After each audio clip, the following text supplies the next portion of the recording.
É impressionante observar todo o esforço que tem sido feito pelo poder econômico e pelo poder político deste país para transformar uma retumbante derrota em uma vitória.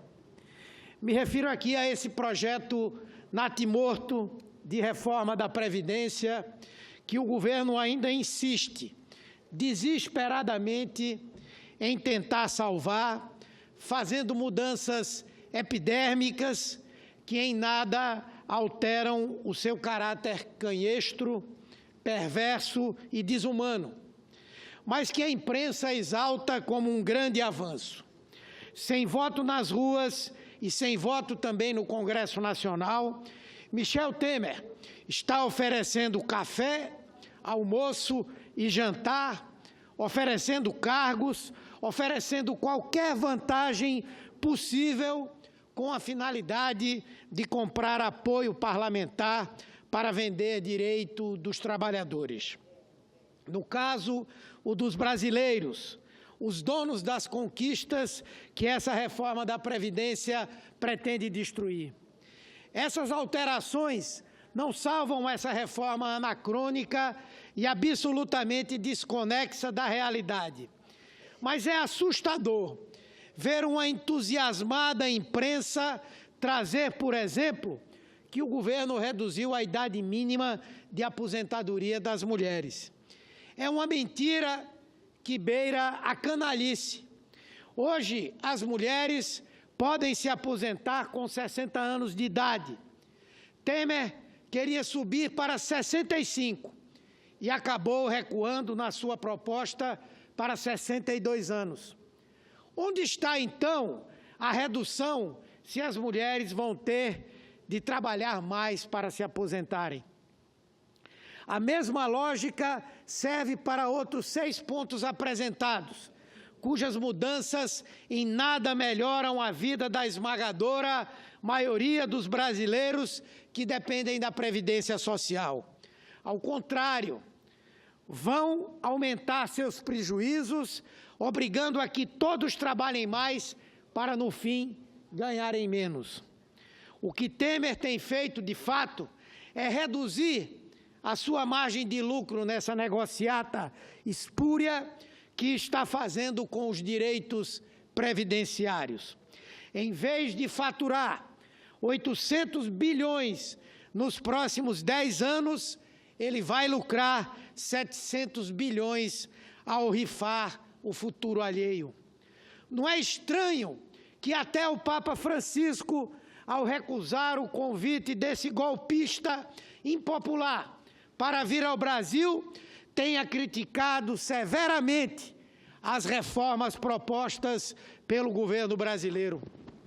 Disse o Papa, abre aspas, não posso deixar de pensar em tantas pessoas, sobretudo nos mais pobres, que muitas vezes se veem completamente abandonados e costumam ser aqueles que pagam o preço mais amargo e dilacerante de algumas soluções fáceis e superficiais para crises que vão muito além da esfera meramente financeira. Fecha aspas. E o que são essas reformas de Temer, se não soluções fáceis e superficiais, que tiram direitos e conquistas dos mais pobres para fazer a alegria dos mais ricos, para que a elite desse país lucre mais às custas dos mais desfavorecidos.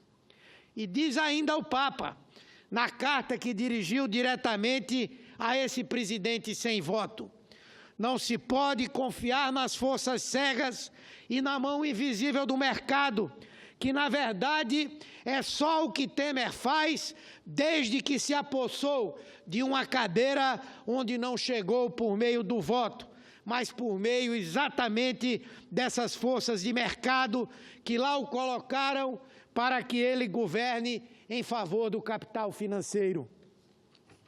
Hoje mesmo, a Conferência Nacional dos Bispos do Brasil, a Ordem dos Advogados do Brasil e o Conselho Federal de Economia divulgaram uma nota conjunta em que reiteram a sua posição por uma previdência social justa e ética.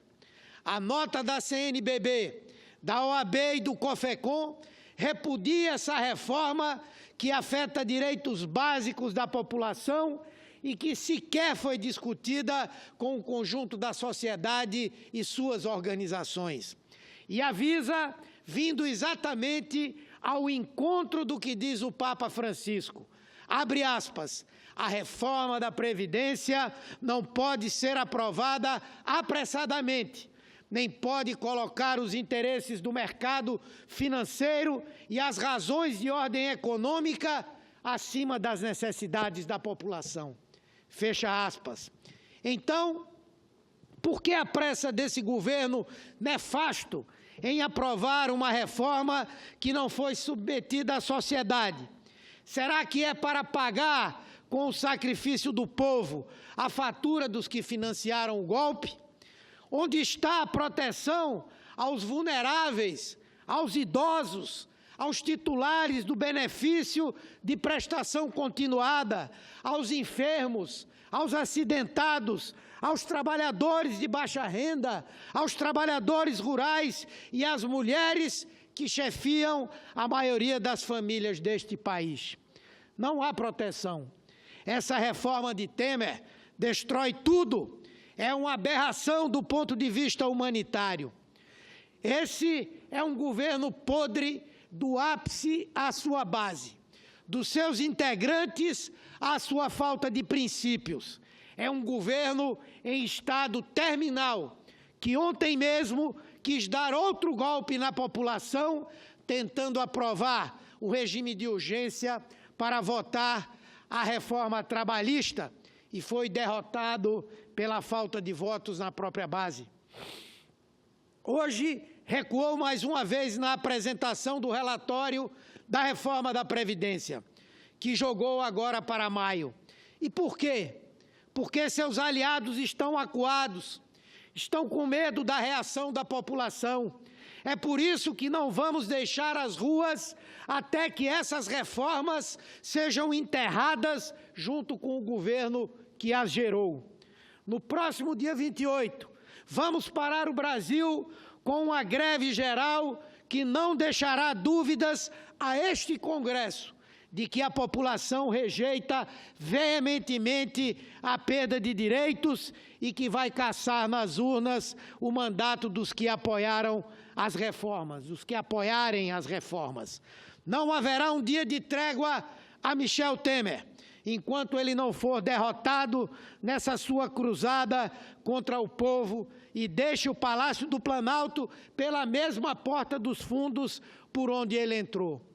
Eu agradeço a Vossa Excelência pela tolerância e quero aqui também, ao final do meu pronunciamento, externar a minha solidariedade à senadora Cátia Abreu, que aqui falou, que, como vários outros senadores aqui, entre os quais eu me incluo, tem sido objeto de acusações infames, sem base e unicamente lastreadas pelas palavras de verdadeiros criminosos que transformaram no Brasil a sua participação em um poder criminoso paralelo. Espero e confio na Justiça e no Ministério Público, de que aqueles que realmente nada devem, que não pagaram, que não realizaram qualquer ato de corrupção, efetivamente sejam absolvidos para continuarem a lutar, como fazemos, pelo direito da maioria do nosso povo. Muito obrigado, senhor presidente.